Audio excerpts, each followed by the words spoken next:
Hello friends, Turner take YouTube channel में आप सभी का स्वागत है। फ्रेंड्स, मैं आज आप लोगों को लुब्रिकेंट एवं लुब्रिकेशन के बारे में पढ़ाऊंगा। दोस्तों, टेक्निकल के सभी क्वेश्चन पेपर के बारे में जानकारी के लिए हमारे चैनल को सब्सक्राइब करें और बेल आइकन के बटन को दबाएं, जिससे हमारे नए वीडियो का नोटिफिकेशन आप तक पहुंच सके। दोस्तों, हमारे इस चैनल पे केवल टेक्निकल क्वेश्चन ही पढ़ाए जाते हैं। अगर आपको टेक्निकल के बारे में जानकारी चाहिए तो हमारे चैनल को सब्सक्राइब करें। दोस्तों, हम आज आप लोगों को लुब्रिकेशन और लुब्रिकेंट के बारे में पढ़ाऊंगा। तो लुब्रिकेशन और लुब्रिकेंट है क्या? ये वो पदार्थ है जहाँ दो पार्ट आपस में संपर्क में स्लाइड करते हो या एक उसके ऊपर दूसरे के ऊपर चलता हो तो उसके बीच में एक पतली फ्लेम का कार्य करता है लुब्रिकेशन। तो दोस्तों, हम स्टार्ट करते हैं। पहला, घर्षण किसे कहते हैं?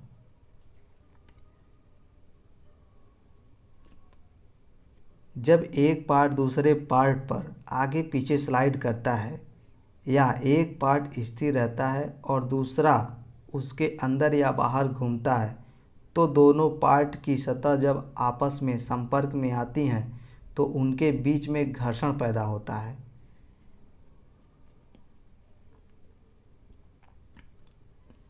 जो चलने वाले या घूमने वाले पार्टों को स्वतंत्रतापूर्वक चलने नहीं देता है। घर्षण का हमारे दैनिक जीवन में बहुत महत्व है। जैसे घर्षण के कारण ही हम पृथ्वी के ऊपर चल फिर लेते हैं। घर्षण के कारण ही कलम जो है वो कुछ लिख पाता है। तो दोस्तों, हम घर्षण के प्रकार के बारे में बताते हैं। तो घर्षण निम्नलिखित प्रकार के होते हैं। पहला, स्लाइडिंग घर्षण। दूसरा, रोलिंग घर्षण। तीसरा, स्थैतिकी घर्षण। चौथा, गतिज घर्षण। पांचवा, तरल घर्षण। छठा, गैस घर्षण। सातवां, बाउंड्री घर्षण। तो दोस्तों, आइए हम इस सब के बारे में थोड़ा थोड़ा पढ़ लेते हैं। पहला, स्लाइडिंग घर्षण। ये स्लाइडिंग घर्षण है क्या? जब एक पार्ट स्थिर रहता है और दूसरा उसके अंदर या बाहर स्लाइडिंग करता है तो उस समय उनमें उत्पन्न घर्षण को स्लाइडिंग घर्षण कहते हैं। जैसे हमारे वर्कशॉप में आप लोग देखे होंगे shaper machine, planar machine, slaughter machine, ये सब मशीनों पे स्लाइडिंग घर्षण ही होता है।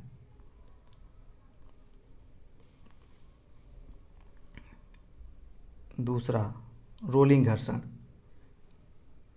रोलिंग घर्षण क्या है दोस्तों? तो रोलिंग घर्षण के बारे में हम आपको कुछ बताते हैं।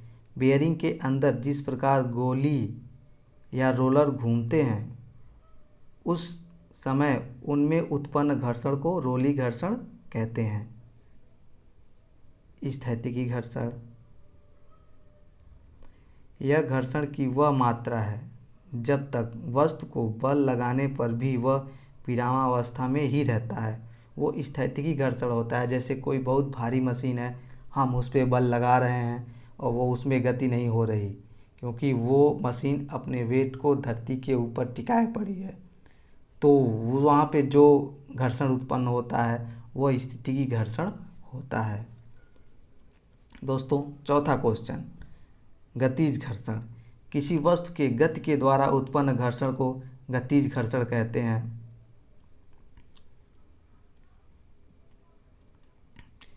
यह स्थैतिकी घर्षण से कम होता है। जो गतिज घर्षण होता है वह स्थैतिकी घर्षण से कम होता है। तरल घर्षण। तरल घर्षण किसी भी तरल व ठोस वस्तु के बीच में उत्पन्न घर्षण को तरल घर्षण कहते हैं। जैसे कोई लिक्विड है, उसको हम किसी डब्बे में रख के अगर उसे हिलाते हैं तो वो गर्म हो जाता है, तो वहाँ भी घर्षण के कारण ही उसमें ऊष्मा आ जाती, हीट हो जाता है वो, तो वो तरल घर्षण होता है। गैस घर्षण। गैस और इसके द्वारा चलाई गई वस्तु के बीच उत्पन्न घर्षण को गैस घर्षण कहते हैं। जैसे गैस के द्वारा हमारी सीएनजी गाड़ियाँ चलती हैं, यहाँ सब जो है वो गैस घर्षण ही होता है। बाउंड्री घर्षण, जब कोई वस्तु को एक ड्रम के अंदर डालकर घुमाते हैं तो उनके बीच उत्पन्न घर्षण को बाउंड्री घर्षण कहते हैं। ये एक जो बाउंड्री घर्षण, आप लोग जब लैपिंग चैप्टर पढ़ोगे तो उसमें एक प्रकार का लैपिंग ही इस तरह का एक बाउंड्री आता है, उसको भी कुछ प्राकृतिक कणों के साथ डाल के ड्रम के अंदर उसे भी घुमाते हैं गोल गोल, तो उसके द्वारा उसमें जॉब में शाइनिंग आती है, वो वहाँ भी यही क्रियाएं होती हैं। दोस्तों अब लुब्रिकेंट के कितने प्रकार होते हैं, लुब्रिकेंट कितने प्रकार का होता है? तो दोस्तों लुब्रिकेंट 3 प्रकार का होता है। पहला तरल स्नेहक, दूसरा अर्ध ठोस स्नेहक, तीसरा ठोस स्नेहक। तो दोस्तों चलिए तरल स्नेहक क्या होता है, हम आपको तरल स्नेहक के बारे में बता रहे हैं। तरल स्नेहक जो लिक्विड में, जो द्रव अवस्था में मिले उसे तरल स्नेहक कहते हैं। जैसे वनस्पति का तेल, जानवरों का तेल, खनिज तेल। तो वनस्पति तेल में भी 2 प्रकार के होते हैं, एक सूखने वाले तेल, एक न सूखने वाले तेल। तो दोस्तों वनस्पति तेल किस किस चीज़ों का बना होता है? इस प्रकार के तेल कम तापमान पर ही उड़ जाते हैं। जो ये सूखने वाला जो तेल होता है ये कम तापमान पर ही उड़ जाते हैं, ये कम तापमान पर ही उड़ जाते हैं। यह चिकनाहट को ख़त्म करते हैं और दूसरे तलों को सूखने के लिए इनका प्रयोग किया जाता है। और न सूखने वाला तेल जो होता है, इस प्रकार का तेल जल्द ही नहीं सूखता, इसमें चिकनाहट का गुण अधिक होता है। जानवरों का तेल, दोस्तों जानवरों का तेल जिसमें मछली के चर्बी, जानवरों के चर्बी आदि मिलाकर ये तेल बनाए जाते हैं। इसके अंदर चिकनाहट बहुत अधिक मात्रा में मिलती है और इनका प्रयोग भी अधिकतर दूसरे तेलों के साथ मिलाकर किया जाता है। इनका प्रयोग भारी व हल्की मशीनों में भी किया जाता है। खनिज तेल, खनिज तेल। अब दोस्तों खनिज तेल क्या? ये तेल पृथ्वी में से खनिज के रूप में मिलते हैं। इन्हें शुद्ध करके कई प्रकार के तेल प्राप्त किए जाते हैं। निकाले गए तरल खनिज को शुद्ध करने पर पेट्रोल, मिट्टी का तेल, डीजल, मोबिल ऑयल आदि प्राप्त होते हैं और यही वैसलीन भी यही होता है।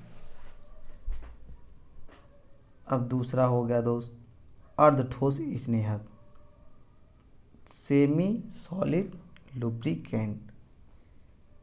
तो इसमें पहला आ गया वैसलीन, ग्रीस। तो दोस्तों ये जो होता है अर्धठोस स्नेहक, इसको 3 पदार्थों से मिला के बनाया जाता है। पहला सोडियम, दूसरा कैल्शियम, तीसरा एल्युमिनियम। तो दोस्तों सोडियम युक्त ग्रीस का प्रयोग हम वहाँ करते हैं, सोडियम युक्त ग्रीस का प्रयोग हम वहाँ करते हैं जहाँ पर अधिक गति से किसी पार्ट को चलाना हो। सोडियम युक्त ग्रीस का प्रयोग वहाँ करते हैं जहाँ पे अधिक स्पीड में किसी पार्ट को चलाना हो। कैल्शियम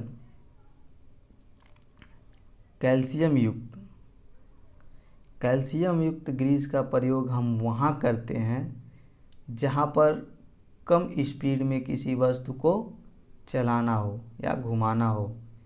कैल्शियम युक्त ग्रीस का प्रयोग हम वहाँ करते हैं जहाँ पे कम स्पीड में वस्तु को चलाना हो। और एल्युमिनियम युक्त ग्रीस का प्रयोग हम वहाँ करते हैं जहाँ पर एक पार्ट किसी दूसरे पार्ट के ऊपर स्लाइड करता हो, जैसे हमारा शेपर मशीन का रैम।